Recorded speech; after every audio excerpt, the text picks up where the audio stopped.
Ça commence tout doux, sur le pont avant, avec une chanson qui parle du fleuve, de la mer et des oiseaux.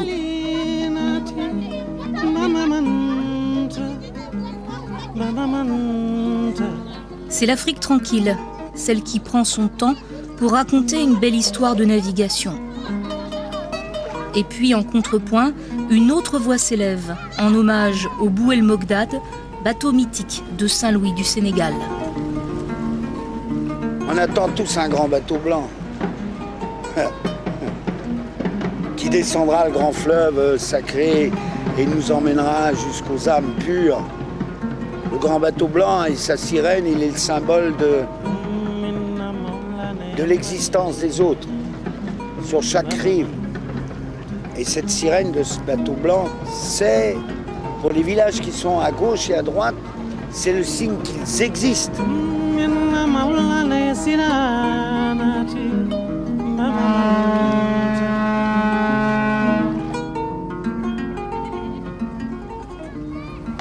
Les gens qui s'occupent de ce grand bateau blanc, en l'occurrence, sont des gens généreux. Ça veut dire par là qu'en même temps que le bateau emmène des gens, en même temps, ils déposent aussi des médicaments, des trucs comme ça. Bon, voilà, il y a quand même quelques blancs en Afrique qui ont un gros cœur, je dis bien quelques. Le voilà, l'homme au grand cœur dont parle Richard Boringer. C'est un peu la marque de Saint-Louis.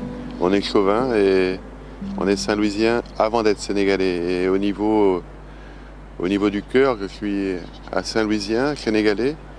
J'ai une culture, je vais dire, mélangée entre la France et le Sénégal. Coincé entre le fleuve et la mer, Saint-Louis se fait tout petit à l'horizon.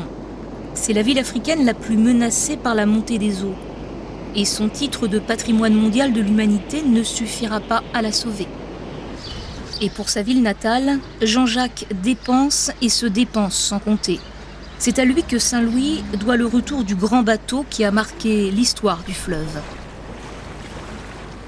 C'est cette passerelle que je prenais à l'époque quand j'allais à l'école, quand j'étais petit. Et le bateau, il est là. Je le voyais tous les matins quand il naviguait pas. Et dès qu'il partait vers Podor, Matam, j'étais malheureux parce qu'il n'y avait plus ce beau bateau blanc sur les quais de Saint-Louis. Pendant 20 ans, il a été l'unique lien entre Saint-Louis et le nord du pays. Mais un jour, il a tourné le dos au fleuve, cap vers l'Atlantique, loin du Sénégal. En 2005, à force d'obstination et d'entêtement, Jean-Jacques l'a racheté au nom du passé. Moment historique. C'est la dernière fois que le vieux pont tournant de Saint-Louis s'est ouvert qu'à un quart.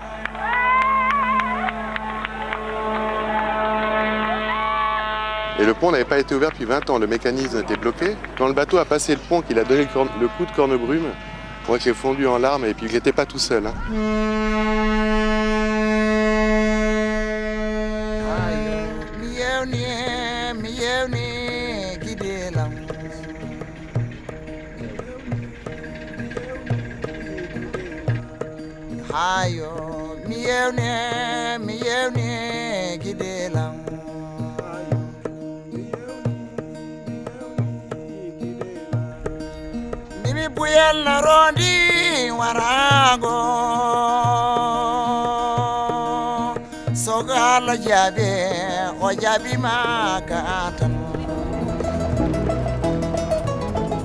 Dans le restaurant, il y a le portrait de celui qui a donné son nom au vieux bateau.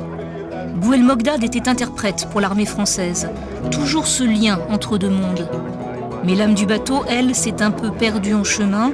Et celui qui en parle le mieux, c'est Baba, le barreur. Baba, 76 ans, dont 57 rivés à son gouvernail.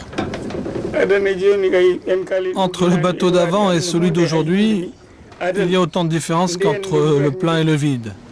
Avant, le bateau était plein à craquer avec des gens et des marchandises. On partait pour 8 mois. On quittait Saint-Louis au mois de mars jusqu'à fin juin pour revenir encore à la maison. On laisse la famille et tout. À l'époque de Saint-Louis jusqu'à Matam, il n'y avait que ce bateau qui pouvait les transporter.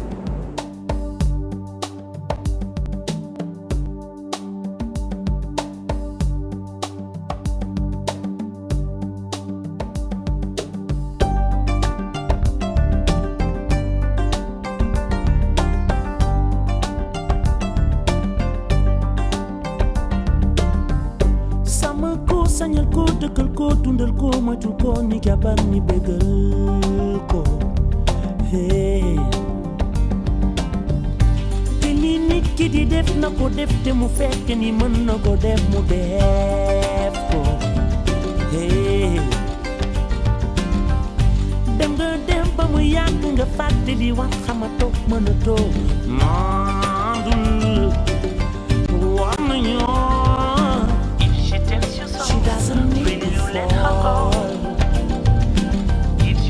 Les Africains, ils ont besoin d'estime. Ils ont besoin de respect. On n'est pas dans une Afrique avec de l'or, avec du pétrole, avec du diamant. Le diamant, dans cette Afrique, c'est l'humain.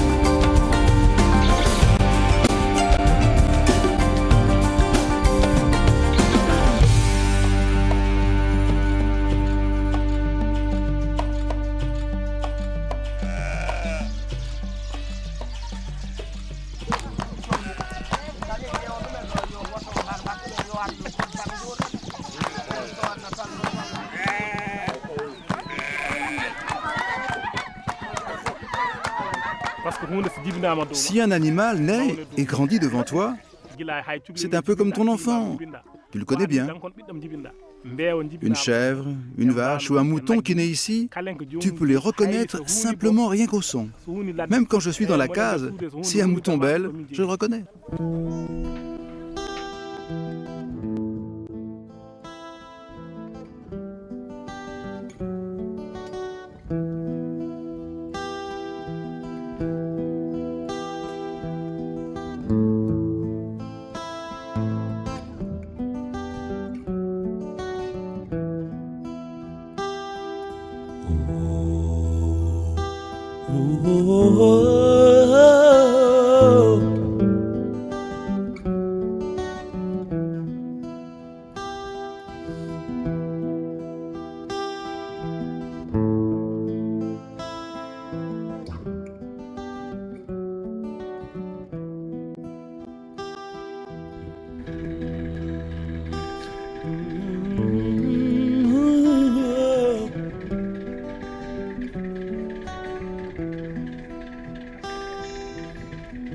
Yàlla dafay jël sa wërsëg jaarale ko ci keneen yow soo naagoo danga naan kii su ma wàccee damay dox Yàlla dafay mujj bàyyi la ak moom te di la seetaan Yàlla mi la sàkk mën laa defar bàyyi la jooju waayoo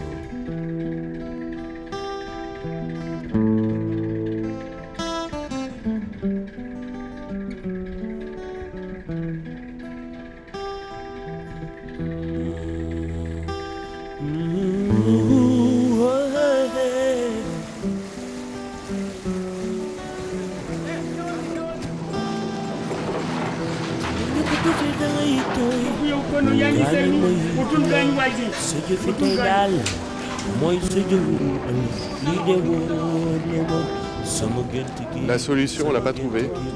Et j'espère que petit à petit, le commandant arrivera à le faire de mieux en mieux. Parce que chaque fois, je suis inquiet et je plains le commandant. Le commandant stresse plus que moi, je crois, au moment d'arriver au barrage. C'est le seul moment où il stresse, mais il stresse.